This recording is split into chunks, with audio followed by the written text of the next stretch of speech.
So if you were looking for, the most atmospheric place in Brittany, maybe the most romantic, Yeah. you might end up at KERFOL. But what you'd actually find there is, well, less romance and more this kind of relentless dread. It's quite something. Yeah, it really is. The place, our sources describe it, Edith Wharton's ghost story, mainly. It's the cortex. Yeah. It talks about these mysterious, tall, gray avenues around the house, like they lead you straight into history. A history that feels really stern, ancient, and honestly, deeply cruel. It's a place that seems to just soak up sound. The silence is key. Totally. When the narrator in the story first sees KERFOL, the gate, the mossy roofs, the old his first thought is, and this is a quote, "The whole place is a tomb."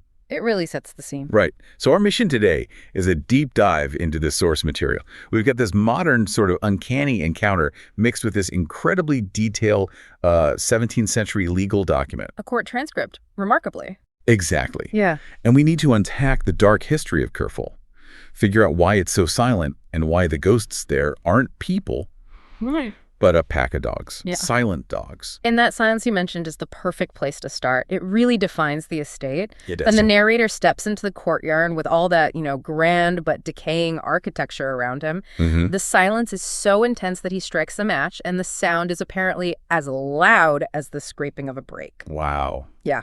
It makes him feel small, insignificant.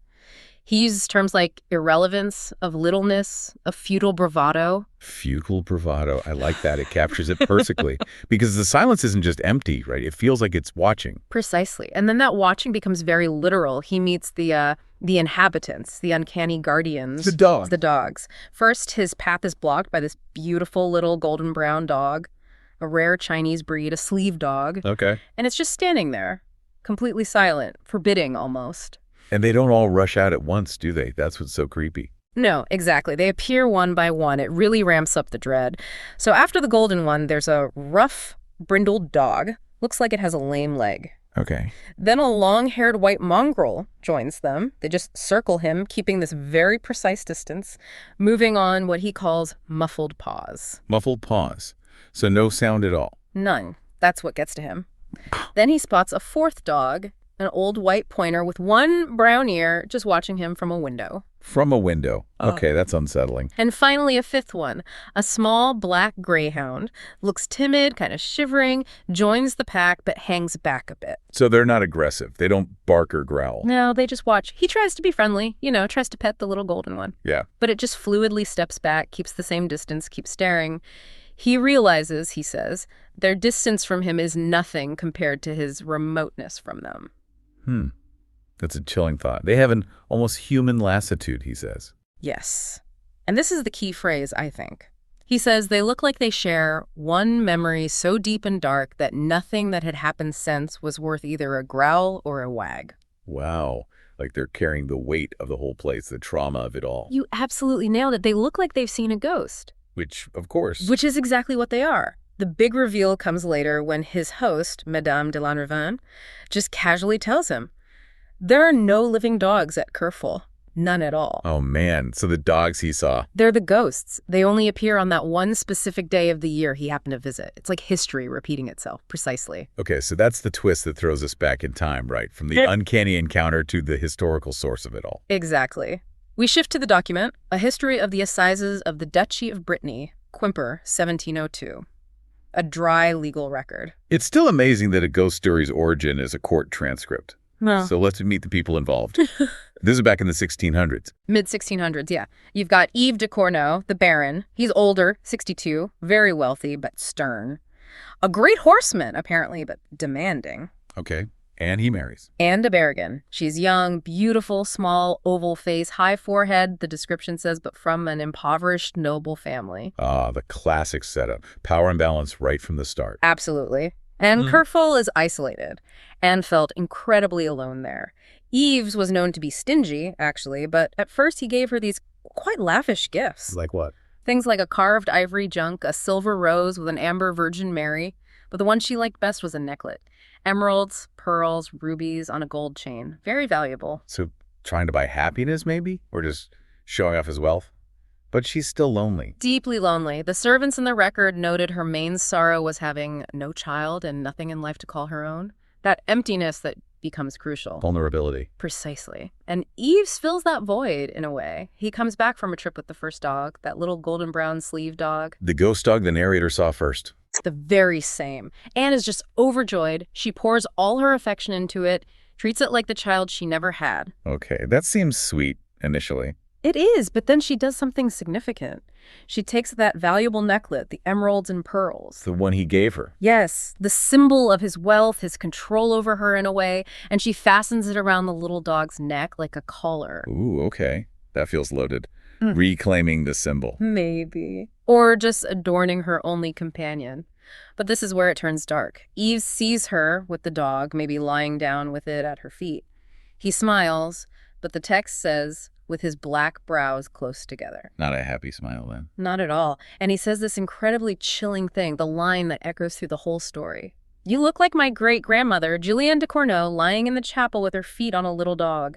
The dog is the emblem of fidelity. Oh. Okay, so he's not seeing a pet. He's seeing a symbol. He's explicitly framing it. The dog isn't a companion for her. It's a symbol of her fidelity to him. It belongs at her feet, like on a tomb effigy. He's turning her one source of comfort into another chain. The necklace becomes literal. Exactly. The gift is now a leash, fastened onto her only friend. It's a test of loyalty. So the stage is set for disaster. Fidelity is now tied to this dog. And then she meets someone. Yes. At a pilgrimage, she meets a young nobleman, Hervé de Lanrivain, actually an ancestor of the narrator's host in the present day. Ah, the connection. Right. She only sees him a few times, but he seems to pity her isolation. Feeling desperate, maybe seeing a flicker of kindness, she gives him a keepsake before he goes away on some dangerous trip. Let me guess. Not the necklace. The necklace, the jeweled dog collar. She takes that symbol of Eve's control right off the dog and gives it away. That's a bold move. Yeah. A desperate one. What happens when Eves finds out? Well, she lies. When Eves gets back and asks where the valuable necklet is, she says the dog must have lost it somewhere in the grounds. He doesn't buy that, surely. Not for a second. And the revenge is immediate and brutal. That night, Anne finds the little golden brown dog in her bed, strangled on her pillow, and specifically twisted with the jeweled necklet. He must have somehow retrieved it from Lanrivain, or had it retrieved. He used the necklace itself, the symbol of her infidelity. Yes. He made sure she understood exactly why the dog was dead. It wasn't just killing her companion. It was a message, an execution. That's horrifying. Yeah. It's pure psychological torture. And it doesn't stop there. This is where the cycle of cruelty really kicks in, the thing that creates that shared deep and dark memory in the ghost dogs. She tries to replace the dog, doesn't she? She does. She needs that companionship. She gets a white, sort of feathery dog from some gypsies. Eves comes home. Strangled on the pillow. Strangled on the pillow. Then she finds a poor, skinny greyhound whining at the gate and secretly takes it in. Eves returns. Same thing. Same terrible thing. Strangled on her pillow. He's systematically destroying any connection she tries to make. Any source of comfort, any living thing she shows affection to. It becomes a pattern. It's not rage, it's methodical, calculated cruelty. Even the old pointer that guarded the gate, the one the narrator later sees watching from the window. One day, Anne just pets it, shows it some kindness. The next day, it's gone. Removed. He's isolating her completely. Yeah. KERFOL becomes this total prison focused only on her punishment. Exactly. Total control. And you see how that could create a pack of ghosts bound by a shared trauma. They weren't just pets, they were victims, instruments in his campaign against her sanity. Which brings us then to the final night, the breaking point. Right. Anne gets a secret message. It's hidden in a pomander, one of those little scented balls. Okay, from Lanrivain. Yes. Confirming he's back in the country, and he'll be waiting for her that night by a specific door in the courtyard. But Eves is home, upstairs. Yes. Anne is terrified. Eves will find Lanrivain and kill him. So she decides she has to sneak down and warn Lanrivain away. The stairs are steep, winding. She tries to be quiet, obviously. She even greased the door bolt beforehand so it wouldn't make noise, but it still squeaks when she draws it back. And Eves hears. He hears. From upstairs, she hears him shout her name, cursing her, and then a terrible scream and a fall. So the confrontation happens. But what actually occurs? At the trial, what does Anne say? This is where the Assizes transcript gets really strange. Anne swears she didn't kill him. She says she heard the squeak, heard him shout, then heard the fall.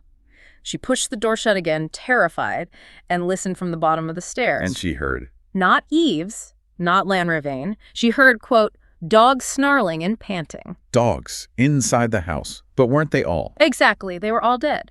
When she finally manages to light a candle or strike a spark, she creeps up and finds Eve's dead at the top of the stairs. How did he die? The report says he had dreadfully scratched and gashed wounds. A major artery in his leg was cut, like animal claws or teeth. But the dogs? When she got there with the light, she says the dogs were gone. Okay. So she tells this to the court in 1702. I can imagine how that went down. Oh, yeah. Incredulity doesn't begin to cover it. A noble woman accused of murder is scandalous enough, claiming spectral dogs did it.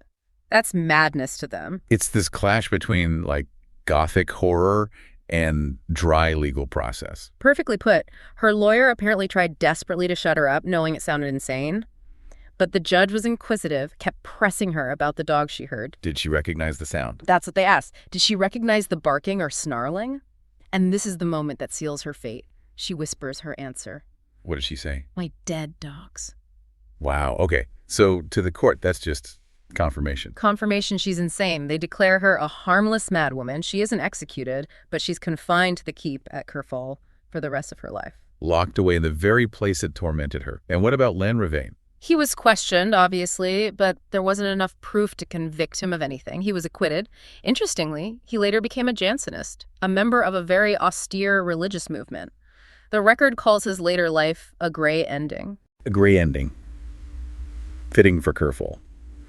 So it all comes full circle, doesn't it? It really does. The modern visitor, our narrator, steps into this oppressive silence and literally encounters the ghosts created by that century-old trauma. The trauma of Eve's cruelty, Anne's isolation, and maybe even the questionable verdict of the court. Right. Anne was so isolated that animals became her only companions, and then they became the focus of the abuse. And finally, in her testimony at least, the instruments of a very brutal vengeance. Whether real or imagined, they enacted some form of justice in her mind. And what's fascinating for us, looking back, is how this source, this legal document, meant for facts. Yeah. It ends up preserving this deeply psychological, possibly supernatural, unprovable truth. A story of a woman pushed to the edge whose only allies might have been spectral. It becomes folklore. It shows how fact and folklore can be so intertwined. The official record hides this wild Gothic heart. Absolutely. And think about that chilling line from Eve's. The one about fidelity? Yes. He wanted Anne to be like his great-grandmother's effigy. With her dog at her feet, the dog is the emblem of fidelity. Right. So the final thought for you to maybe mull over is this. If those ghost dogs did kill him with their claws and teeth, did Anne, in a way, finally achieve the fidelity Aves demanded, a terrifying spectral fidelity enacted by the very creatures meant to symbolize her submission? Did her dead dogs deliver a final dark loyalty?